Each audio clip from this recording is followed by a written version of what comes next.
बहुत दिनों से बालू और बाहरी दो आरोप लग रहे हैं मंत्री महोदय पर।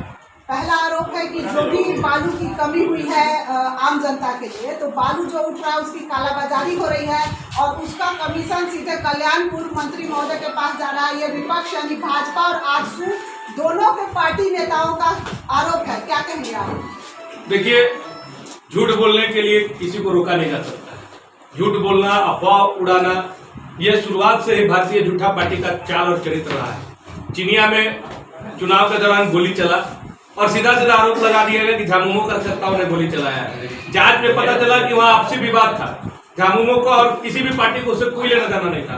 तो थोड़े समय में अफवाह फैला के उसका फायदा लेने का कोशिश चुनाव में भी किया गया था। आज भी बालू के बारे में रात में सपने आते हैं भाजपा नेताओं को और यहाँ के पूर्व विधायक को कि बालू चल रहा है। मैं बोल रहा हूँ कि अगर बालू चल रहा है तो फिर बालू का कमी कैसे हो जा रहा है, और अगर बालू का कमी हो रहा है तो फिर बालू चल कैसे रहा है? तो दोनों अपने आप में कंट्राडिक्ट करता है। तो या तो भाजपा का नेता ये चीज कहे कि बालू का कमी हो रहा है, और नहीं तो फिर भाजपा का नेता ये बोले कि बालू चल रहा है। दोनों बातें नहीं बोल सकते हैं। बलरामपुर के विधायक भानु प्रताप शाही जी सदन में बोलते हैं कि बालू का कमी हो रहा है। उनके सहयोगी रहे पूर्व विधायक सत्येंद्र नाथ तिवारी जी कहते हैं कि धड़ल्ले से बालू चल रहा है। तो आखिर किनकी बात को सत्य माना जाए, जनता खुद जानती है। और जो लक्ष्य है, हमारे सरकारी आवास का लक्ष्य पूरा हो रहा है, तो आखिर कैसे पूरा हो रहा है?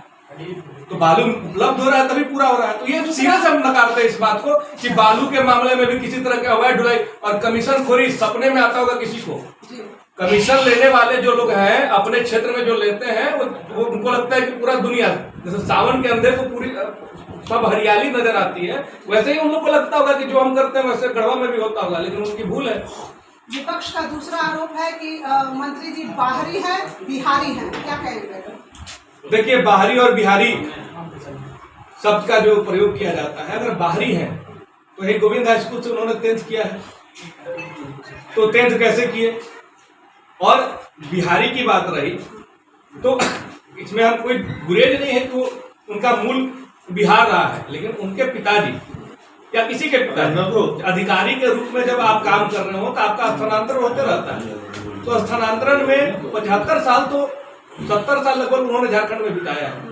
आज मूल रूप से चाईबासा में उनका निवास है। तो अगर कोई बोलता है कि बिहारी है तो इसमें कहने में कोई बुराई नहीं कि हाँ बिहार उनका मूल असली है, लेकिन है वो जन्म लिए यही झारखंड में, पले पढ़े यही गढ़वा में, पढ़े यही गढ़वा में। बाहरी है भगाना है, ये शब्द का इस्तेमाल क्यों भगाना है? कौन बोलता है भगाना है? आप भारतीय संविधान को नहीं झुटला सकते हैं।